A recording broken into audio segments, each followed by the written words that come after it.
Hello बच्चों, आप सब कैसे हो। और मैं उम्मीद करती हूँ कि आप सब बहुत अच्छे होंगे और बहुत अच्छी तरह से पढ़ाई कर रहे होंगे। मेरे प्यारे बच्चों, आज मैं आप लोगों को बतलाऊंगी अयोगवाह। ठीक है, अयोगवाह क्या है। तो बच्चों आइए हम जानते हैं अयोगवाह। बच्चों सबसे पहले मैं आपको बताऊंगी अयोगवाह का अर्थ। आइए हम समझते हैं अयोगवाह का अर्थ क्या होता है। अयोगवाह, तो बच्चों अयोगवाह सबसे पहले हम इसका अर्थ देखते हैं। आ का मतलब होता है नहीं। बच्चों हम जानते हैं आ का मतलब होता है नहीं।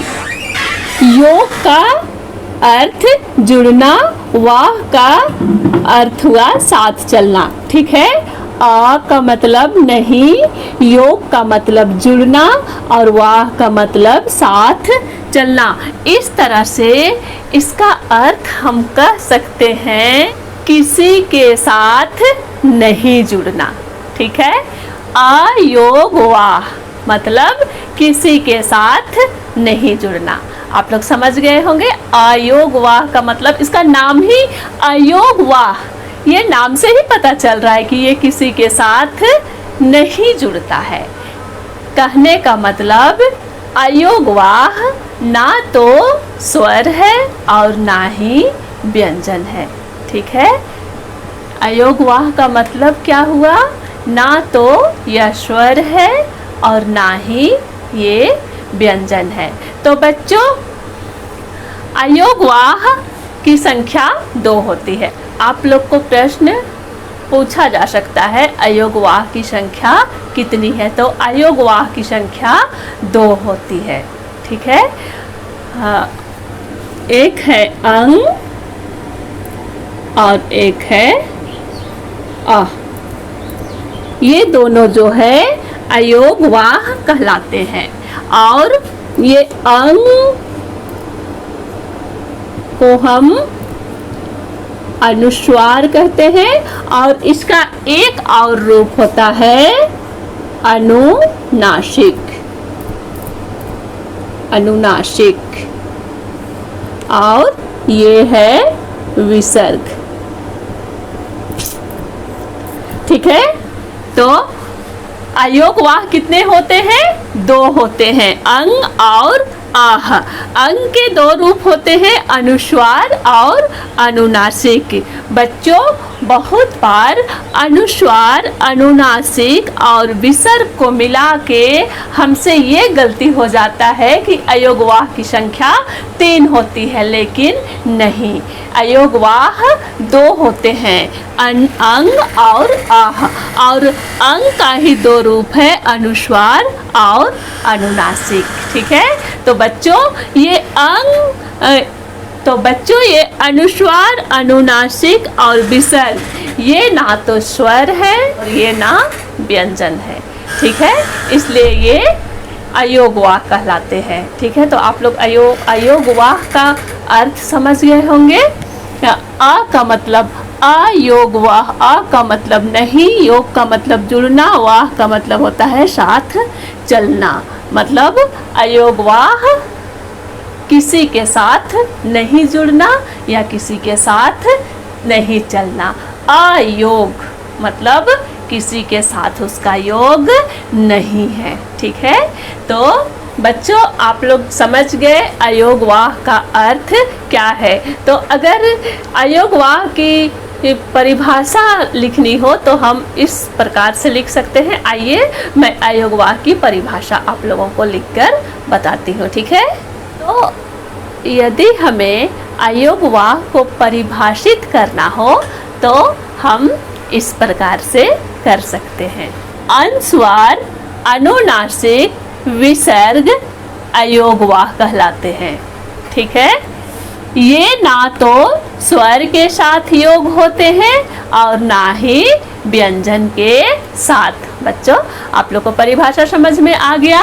अनुस्वार, अनुनासिक, विसर्ग ये अयोगवाह कहलाते हैं। ठीक है, ये ना तो स्वर के साथ योग होते हैं और ना ही व्यंजन के साथ। मैंने आप लोगों को पहले भी बतलाया कि इसका योग किसी के साथ नहीं होता है। अयोग का मतलब ही होता है किसी के साथ नहीं जुड़ना। ठीक है, आइए अब हम जानते हैं अनुस्वार, अनुनासिक और विसर्ग। ठीक है, सबसे पहले हम देखेंगे अनुस्वार। अनुस्वार को इस तरह का चिन्ह से दर्शाया जाता है। ठीक है, अनुस्वार का मतलब होता है बिंदु। ठीक है, अनुस्वार को हम बिंदु भी कह सकते हैं। इस ध्वनि का उच्चारण करते समय वायु केवल नाक से निकलती है। परिभाषा क्या कहता है बच्चों? इस ध्वनि का उच्चारण करते समय वायु कहाँ से निकलती है? नाक से निकलती है। ठीक है, उसे हम क्या कहते हैं? अनुस्वार कहते हैं। ठीक है, और इसे बिंदु भी कहा जाता है। ठीक है, इसे बिंदु के द्वारा दर्शाया जाता है। ठीक है, जैसे शंख, पंख, हंस, गंगा आदि। ठीक है, जैसे हम शंख, आप प्रयोग करके देखिए शंख, तो आपको क्या अनुभव हो रहा है कि वायु जो है वो नाक से निकल रही है। आप पंख, हंस, गंगा, बंदर, घंटा, इस तरह के बहुत सारे शब्द हैं। अगर आप इसका उच्चारण करेंगे तो आपको खुद ही अनुभव होगा कि वायु जो है वो नाक से निकल रही है। ठीक है, ये है अनुस्वार। ठीक है, आगे हम देखते हैं अनुनासिक। अनुनासिक का प्रयोग इस तरह से, अनुनासिक को इस प्रकार के चिन्ह से दर्शाया जाता है। ठीक है, इसका उच्चारण करते समय वायु नाक और मुंह दोनों से बाहर निकलती है। ठीक है बच्चों, इसका उच्चारण करते समय वायु नाक और मुंह दोनों से बाहर निकलती है। इसे चंद्र बिंदु भी कहते हैं। ठीक है, जैसे चांद, आँख आदि, हंसना। आप इस तरह के शब्दों का प्रयोग करेंगे तो आपको अनुभव होगा कि वायु जो है वो नाक और मुंह दोनों से ही बाहर निकल रही है। ठीक है, तो ये है अनुनासिक। आगे हम देखते हैं विसर्ग। विसर्ग को इस तरह दो खड़ी बिंदु के साथ दर्शाया जाता है। ठीक है, इसके उच्चारण में आधे ह की ध्वनि उत्पन्न होती है। जब हम विसर्ग का उच्चारण करते हैं तो कैसी ध्वनि उत्पन्न होती है? आधे ह की ध्वनि उत्पन्न होती है। आइए हम उच्चारण करके देखते हैं। अतः, नमः, पुनः, दुख। हम इस तरह के शब्दों का यदि उच्चारण करेंगे तो आधे ह की ध्वनि उत्पन्न होगी। ठीक है, तो इस तरह के और भी शब्द हैं, जैसे फलतः, अंततः, निसहाय, निसंदेह। इस तरह के शब्दों का उपयोग करेंगे तो आधे ह की ध्वनि सुनाई पड़ती है। ठीक है, तो आप लोग समझ गए होंगे अनुस्वार, अनुनासिक और विसर्ग। अनुस्वार क्या है? इसका अनुस्वार का उच्चारण करते समय वायु केवल नाक से बाहर आती है, इसे बिंदु भी कहते हैं। ठीक है, और अनुनासिक, इसका उच्चारण करते समय वायु नाक और मुंह दोनों से बाहर निकलती है, इसे चंद्र बिंदु भी कहते हैं। और विसर्ग, इसके उच्चारण में आधे ह की ध्वनि उत्पन्न होती है और इसे दो खड़ी बिंदुओं के द्वारा दर्शाया जाता है। तो बच्चों, आप लोग अयोगवाह समझ गए होंगे। तो बच्चों, मैं उम्मीद करती हूँ कि आप लोग अयोगवाह और उसके प्रकार समझ गए होंगे। ठीक है, अयोगवाह किसे कहते हैं और ये कितने प्रकार के होते हैं?